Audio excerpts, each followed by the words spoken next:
capture him and send him back again. So he survives still. He's in chains or under a certain arrest in Rome. Then later on, Crassus gets the governorship of Syria. So you can try to follow this, and he does steal treasure from the temple, according to this, in order to do campaigning in the east against the Persians.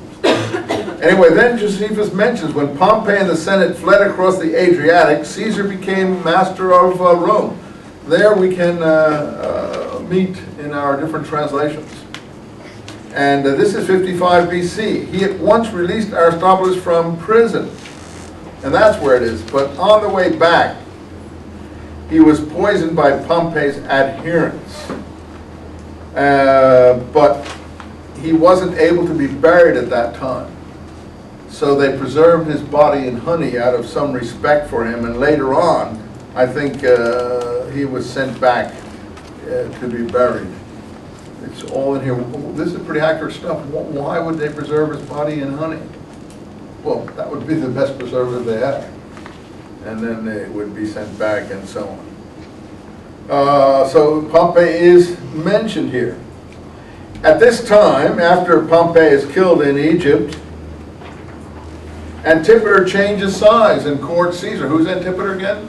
The fellow who brought the Romans in the first place. The one with Arab contacts is a kind of middleman between the foreign powers and the Maccabean family. He's an intermediary person.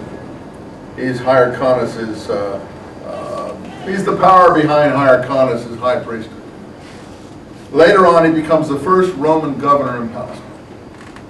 Antipater becomes the first Roman governor in Palestine. He changed sides. And at the end of that first chapter then, it said that Caesar bestowed Roman citizenship upon him. Who? Antipater. Why? Because of services to Rome. He's a perfect Roman bureaucrat or someone they could use. Now, Hyrcanus is still there, but if you read further along, we won't have time to do that. I'll just do a little bit of Herod's rise to power here, and then we'll stop for the exam that we're going to have. But if you read along further in the in the Josephus thing, you'll see that Josephus spends an inordinate amount of time on Herod's marriage to Mariam, who was a Maccabean princess, a granddaughter of this Hyrcanus, and Aristobulus both. You look at the marriage lines there. So all the Maccabean hopes were in her, and he forcibly married her. Then he, by chapter 4, Herod's murder of Mariam and her children, that's the first Mary. And then he finally murders his own, another son of his, who he doesn't feel is up to snuff, and so on and so forth. So that would take you all the way down to the time of the birth of Jesus, around the beginning of the 1st century. Those chapters about Herod's relations with his wives, his offspring, and so on. Herod had 10 wives. If you look in the back of the genealogies in your book, you usually have a genealogy. You'll see the different ones and who they were. Most of them were non-Jewish.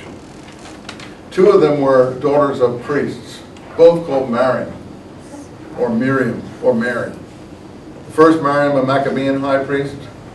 The second one, a high priest from Egypt that Herod imported from the temple that we started this Jewish war mentioning, that there was a temple that Onias, a different Onias, but one of the early high priests before the Maccabeans, had fled to Egypt and founded a temple in Heliopolis. Now he's going to end by discussing the destruction. The whole Jewish war will end with discussing the destruction of that temple also by the Romans. Because what happens in that temple at the end of the Jewish war, you won't get there, but I mentioned a little last time, I think. What happens there? The Sicarii, the extreme nationalist zealot party, the party that commits suicide on Masada. Masada is the fortress by the Dead Sea. Rather than surrender to the Romans, they held out till 73 after the temple fell And then everyone committed suicide there, men, women, and children, 1,000 people, rather than surrender. And they're called Sicarii in Josephus, extreme zealots.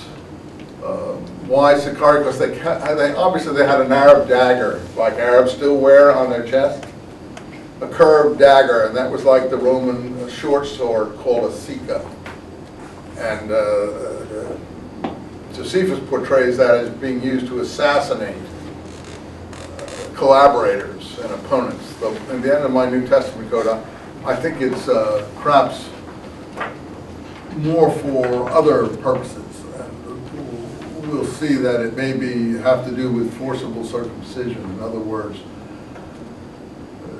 a different version of Josephus that came down through Christian hands under the name of a Christian theologian in the 3rd century called Hippolytus of Rome. It says there were 4 groups of Essenes.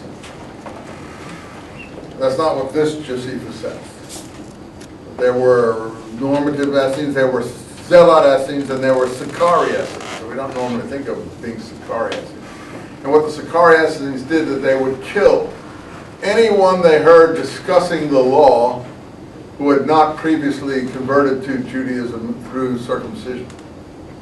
I'm not advocating this, I'm just saying what their position was, according to that book. And I think that's very insightful in this period.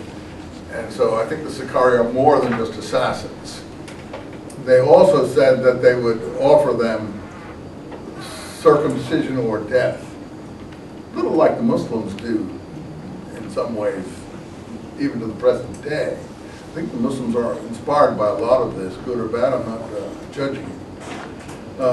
But again, I think that we have some indications after the surrender of the Roman garrison, when the uprising in 66 AD occurred, that they offer the Roman commander this choice, and he accepts circumcision rather than be killed.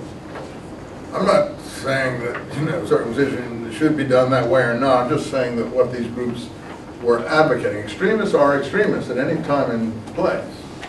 But to call them simply assassins, I think, is not getting it exactly right. They feel that someone like Paul, for instance, should not be allowed to discuss the law if he was not first willing to come in under the law and be an heir to the law. That would be their position. I can understand that they would have thought that. You can't discuss someone else's religion. I think the Muslims feel this way to the present day. We can't discuss their religion. If we do, we risk what